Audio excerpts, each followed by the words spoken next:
Hello everyone. Today I want to share with you a very inspirational story and surely you will get benefit something if you apply this into your life. So ये inspirational story किसी और की नहीं बल्कि भगवान हनुमान जी की है जिनसे हमें कुछ ना कुछ सीखने को मिलता है. तो लेट्स स्टार्ट. ये कहानी हमें ये सिखाएगी कि लाइफ में कभी भी पीछे नहीं हटना चाहिए. जैसे कि इस पिक्चर से आपको क्या सीखने को मिलता है, क्या देखने को मिलता है कि आप इसमें से आगे वाले हैं या पीछे वाले हैं.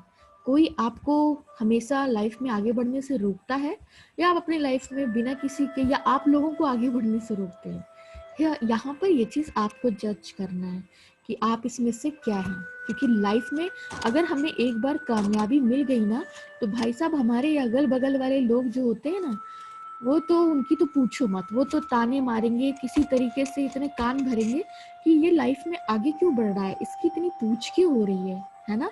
तो बात यहाँ सिर्फ पूछ की हो रही है. तो कहानी स्टार्ट करते हैं. कहानी है रावण को हनुमान जी की पूछ से बड़ी प्रॉब्लम थी.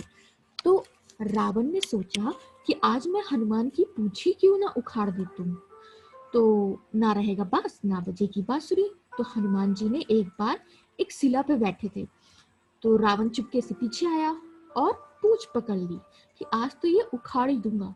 तो जब पूंछ उखाड़ने लगा तो हनुमान जी ने मुड़ के देखा कि अरे कुछ हरकत हुई. तब पीछे देखा रावण खड़ा था. तो हनुमान जी उड़े और जब हनुमान जी उड़े तो पीछे पीछे रावण भी उड़ा. मतलब आया था पूंछ उखाड़ने और फिर उड़ने लगा. फिर उससे क्या लगा, उसे लगा कि हे भगवान इसके चक्कर में कहीं यही ना उखड़ जाए, मतलब सिला. तो फिर मैं कहाँ गिरूंगा और कहाँ जाके अटकूंगा. तो लोग तुम्हारी पूंछ हमेशा उखाड़ने की कोशिश करेंगे पर तुम कभी लाइफ में पीछे मत हटना. तो जब रावण जी से ये चीज नहीं हो पाया तो रावण ने 4 सेनाएं भेजी, ठीक है, हनुमान जी को हराने के लिए.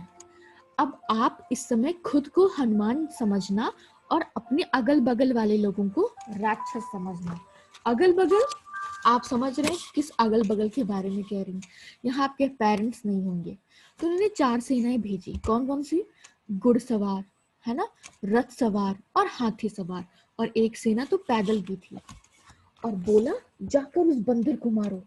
चारों सेना आई और हनुमान जी ने सबको साफ कर दिया. फिर गुप्तचर पहुंचे रावण के दरबार में और बोला कि रावण ने कहा सेना कहाँ है. तो गुप्तचर ने कहा महाराज वो तो साफ हो गई. तो उन्होंने कहा अच्छा, और वो बंदर हनुमान कहाँ है. तो गुप्तचर ने कहा महाराज वो तो वही है. तो रावण ने कहा तुम सबसे कुछ नहीं हो पाएगा.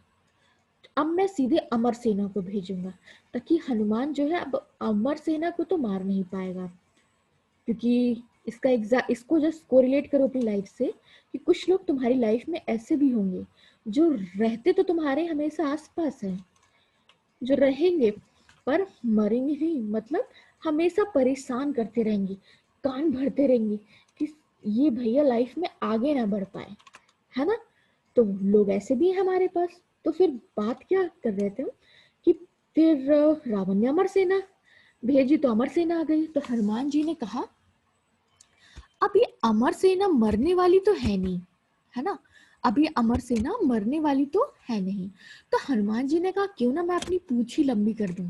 तो हनुमान जी ने अपनी पूंछ लंबी कर दिया, सबको अपनी पूंछ में लपेट के ग्रेविटेशनल फोर्स और आई कैन से गुरुत्वाकर्षण के बाहर फेंक दिया ताकि सब ऊपर मंडराते रहो.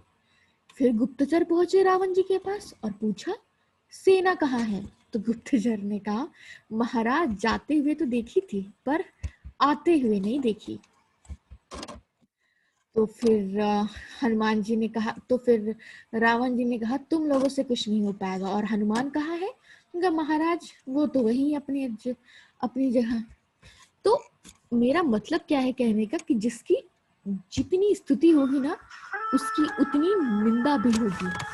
लोग तुम्हारी लाइफ में अड़ंगा डालेंगे, पूरी कोशिश करेंगे कि ताना मारेंगे, तुम्हारी हर संभव तुमको टेंशन देने की कोशिश करेंगे कि इसकी इतनी पूछ ना हो, ये लाइफ में आगे ना बढ़ पाए. लेकिन आपको अपने रास्ते से कभी पीछे नहीं हटना है। आपको हनुमान जी की तरह कुछ ना स्मार्ट वर्क करके उनको अपनी लाइफ से ही हटा देना है ना, और अपनी लाइफ में आगे बढ़ते जाना और सक्सेस पाते रहना। सो लाइफ में कभी पीछे नहीं हटना और कहना है I am the best and I will do my best. Today is my day. Thank you so much. Hopefully you have inspired something today. Make your day a wonderful year and wonderful day. Have a great day.